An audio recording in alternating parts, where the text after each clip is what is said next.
Assalamualaikum warahmatullahi wabarakatuh. Saudara, dengan saya lagi Edi Mulyadi dari Forum News Network FNN. Apa kabar? Semoga sehat selalu. Allah melindungi kita semua dari segala macam penyakit dan mara bahaya. Amin ya rabbal alamin. Saudara sekalian, ini ada berita hari Jumat kemarin ya, tanggal 30 Juli dari Detik News, dan saya kira banyak juga media lain memuatnya karena ini sumber resmi polisi. Judulnya, bos perusahaan tersangka penimbunan azitromisin di Jakbar tak ditahan. Ini. Oke. Ya. Oke. Nah, saya bacakan. Ini ceritanya begini, saudara nih. Polisi telah menetapkan direktur dan komisaris PT ASA sebagai tersangka penimbunan azitromisin di sebuah gudang di Kalideres, Jakarta Barat. Namun, keduanya tidak ditahan.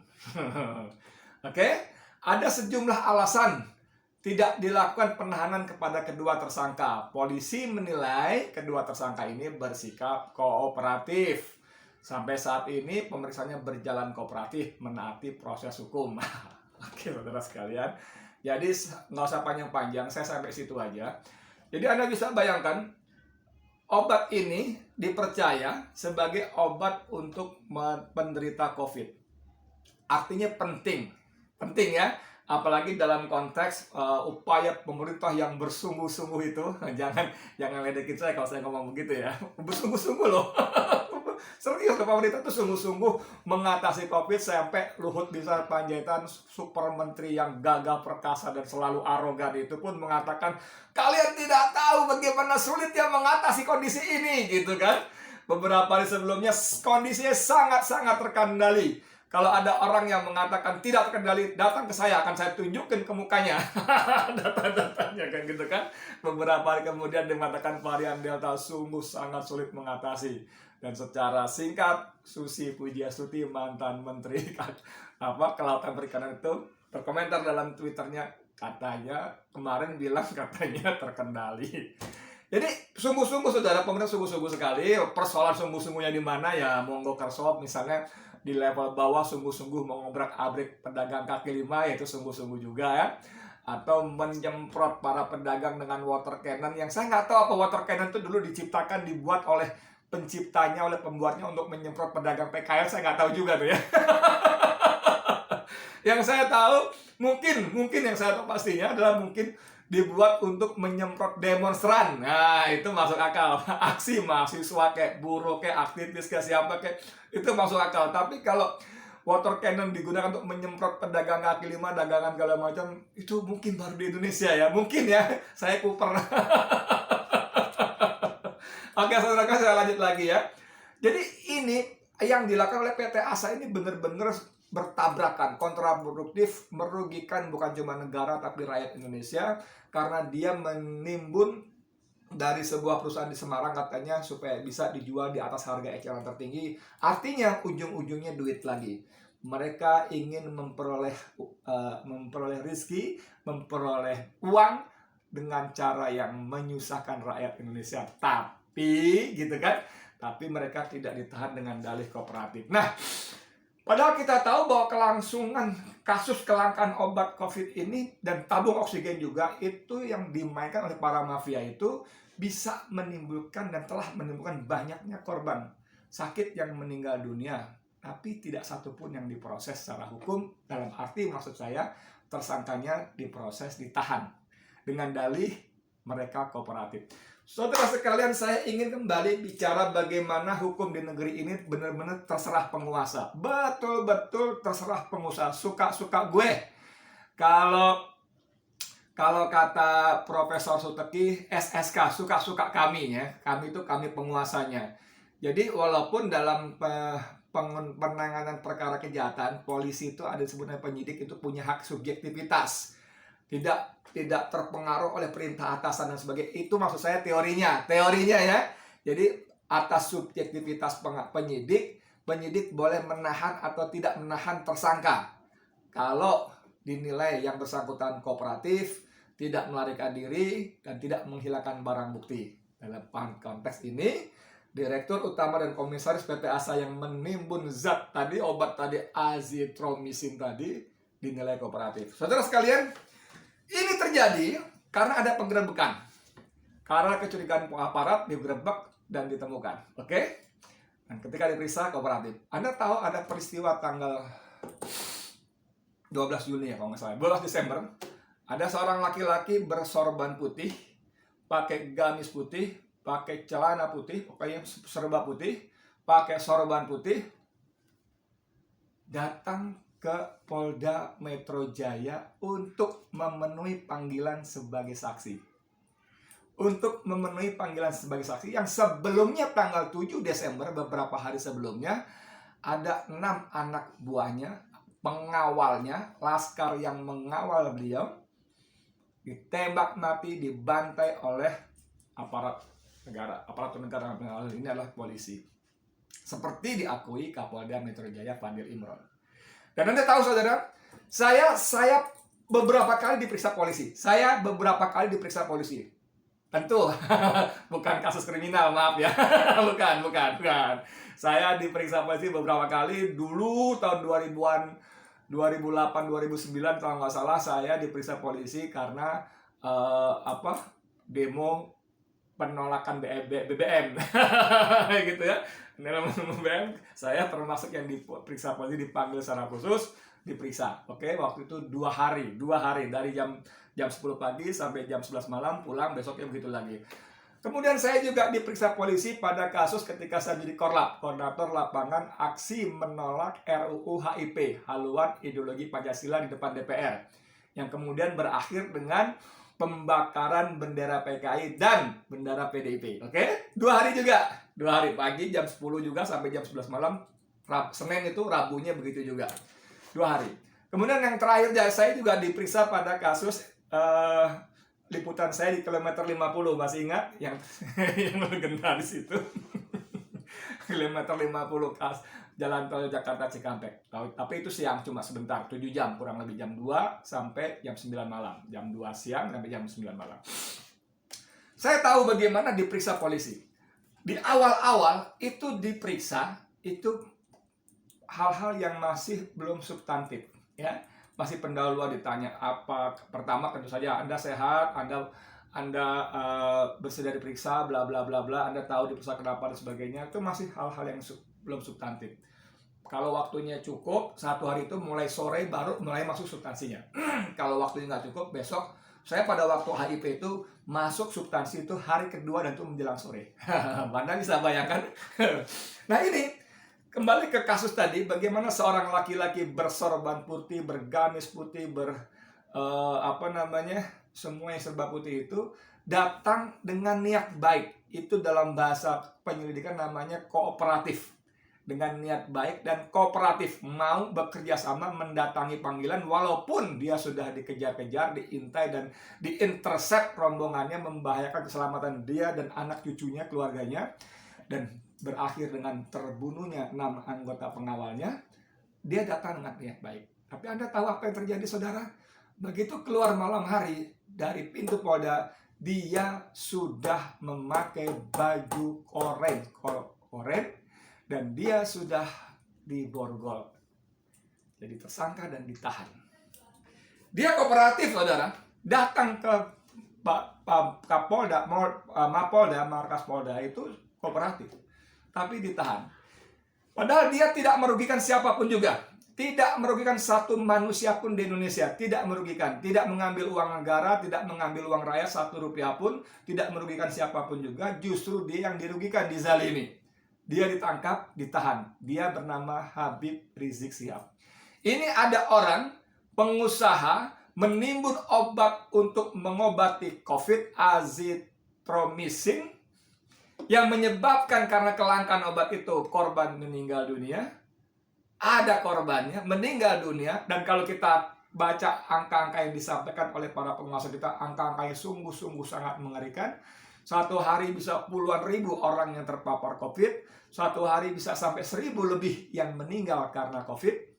Dan orang ini punya peran cukup dominan dan tidak ditahan sama sekali oleh aparat kepolisian. Anda bisa rangkaikan apa yang saya ceritakan tadi. Ada Habib Rizik yang kooperatif, dia menjadi korban, bahkan dia dizalimi, bahkan dia datang ke Mapolda, bahkan dengan kooperatifnya, dengan niat baiknya, ditangkap, ditahan, dan akhirnya divonis 4 tahun penjara untuk kasus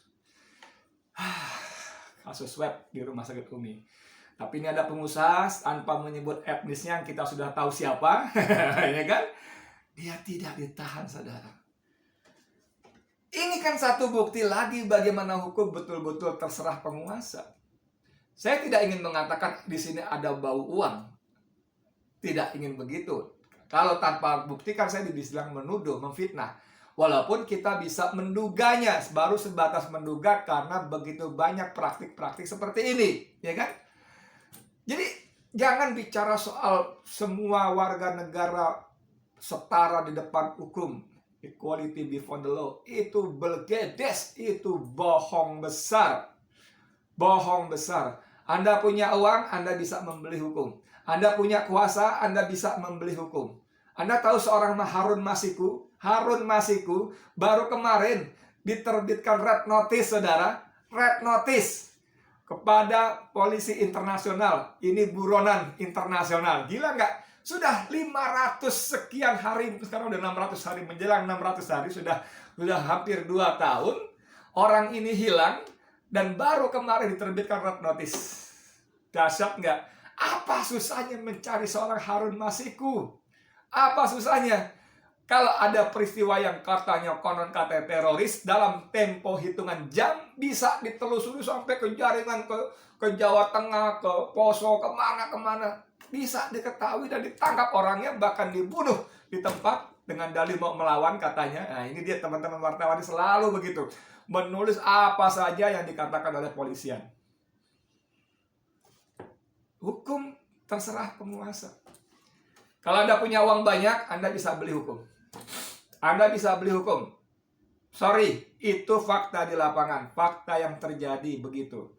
Dan ini sekali lagi menunjukkan bagaimana ada kebencian yang mendalam dari rezim ini kepada Islam, pada tokoh-tokohnya, pada kelompok-kelompok yang dianggap berseberangan, bahkan membahayakan kepentingan kekuasaan mereka, kelangsungan dan kelanggengan kekuasaan mereka. Ini orang udah jelas-jelas merugikan negara, merugikan rakyat Indonesia, menimbulkan korban bagi penderita COVID karena mereka menimbun obat untuk mencari keuntungan yang sebesar-besarnya, dan tidak ditahan dengan dalih kooperatif. Kurang kooperatif apa seorang Habib Rizik? Bos, saya mau tanya, wahai penyidik, kurang kooperatif apa dia datang setelah kalian bunuh laskarnya? Kurang kooperatif apa? Kurang kooperatif apa? Kok ditahan? Mau menghilangkan barang bukti yang bagaimana? Kalau peristiwa ini, penimuan ini bisa dihilangkan barang buktinya. Bisa obatnya dihilangkan, dikurangi dan sebagainya. Bisa dokumennya dihilangkan.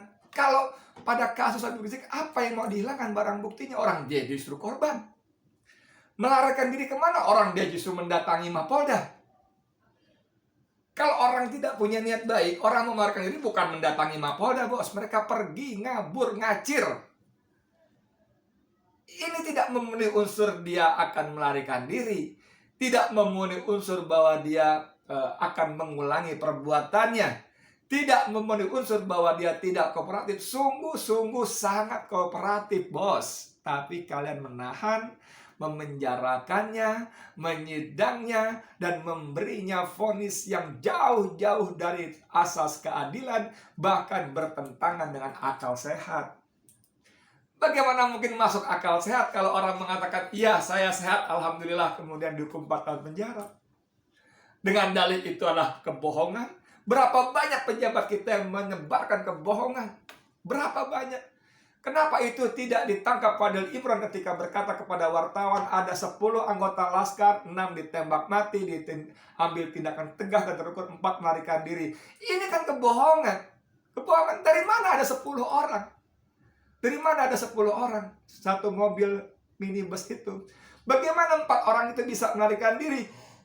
Ketika di rest area kilometer 50 itu, di sebelah sini semak-semak, di sebelah sini jalan tol dengan kecepatan tinggi, kendaraan dengan frekuensi yang cukup padat, di depan belakang puluhan polisi ada di situ. Bagaimana bisa melarikan diri? Ini sebuah kebohongan. Ini menimbulkan keonaran, tapi kalian tutup mata karena kekuasaan. Ini ada orang laki-laki, orang yang tidak pernah merugikan negara, tidak pernah mencuri uang negara, tidak pernah membeli, mengedarkan, menyembunyikan, mengedarkan narkoba, tidak pernah mengangkat senjata untuk berontak seperti separatis di OPM di Papua sana. Tidak pernah. Kalian tangkap, kalian penjarakan, kalian vonis dengan sangat tidak adil. Ini ada pengusaha merugikan seperti itu, tidak ditangkap dengan dalih kooperatif. Ayo, come on bos, jangan begitulah ya. Ini peristiwa ini sekali lagi menunjukkan betapa hukum betul-betul jungkir balik. Hukum betul-betul babak belur di rezim yang satu ini. Luar biasa sekali. Luar biasa sekali rezim ini, luar biasa sekali. Allah Akbar. Saya nggak tahu mesti bagaimana lagi. Harus bisa bicara seperti apa. Karena dalam komentar-komentar di YouTube saya, itu, Bang, percuma ngomong begini begitu, nggak bakal didengar sama rezim. Iya betul, nggak bakal didengar sama rezim, saya tahu. Percuma Bang, begini begitu, nggak ditangkap aja lo udah bagus. Iya betul, saya percaya itu Anda benar, betul. Tapi saya tidak bilang itu percuma, tidak. Setiap upaya kita, setiap usaha kita untuk, kerennya bahasa agamanya, amar ma'ruf nahi mungkar, itu ada catatan. Langit mencatat, Allah mencatat. Allah mencatat, "Faman ya'mal mithqala dzarratin khairan yarah, wa may ya'mal mithqala dzarratin syarran yarah." Kan begitu kata Al-Qur'an kita. Bahwa semua perbuatan kita, baik buruk sekecil apapun, sebesar zarah sekalipun, zarah itu atom atau bagian terkecil lagi, itu akan Allah berikan balasan. Dan saya percaya bunyi-bunyi seperti ini, paper ini tidak sia-sia, walaupun hasilnya masih jauh dari harapan. Saya percaya dengan pendapat banyak orang bahwa keadilan susah tegak jika rezim masih berkuasa. Rezim ini masih berkuasa. Dan konstitusi kita membolehkan, mengizinkan, menghentikan presiden dan wakil presiden di tengah masa jabatan. Itu bukan makar, itu bukan inkonstitusional ya. Saudara sekalian, pasal 7A konstitusi kita mengizinkan dan memungkinkan, walaupun prosesnya dibuat begitu lupa. Apalagi dengan konstelasi parlemen seperti sekarang yang kita, Allah Akbar, tidak bermaksud putus asa, tapi hampir mustahil proses itu ditempuh secara hukum. Dan teman-teman Ahmad Kosinuddin, Bang Egy Sujana itu dengan TPUA-nya, tim pembela ulama dan aktivisnya, sudah mengajukan gugatan kepada Presiden dan DPR agar Presiden mengundurkan diri. Kita lihat saja hasilnya. Hasbunallah ni'mal wakil, ni'mal maula wa ni'man nasir. Saya Edi Mulyadi untuk FNN. Assalamualaikum warahmatullahi wabarakatuh.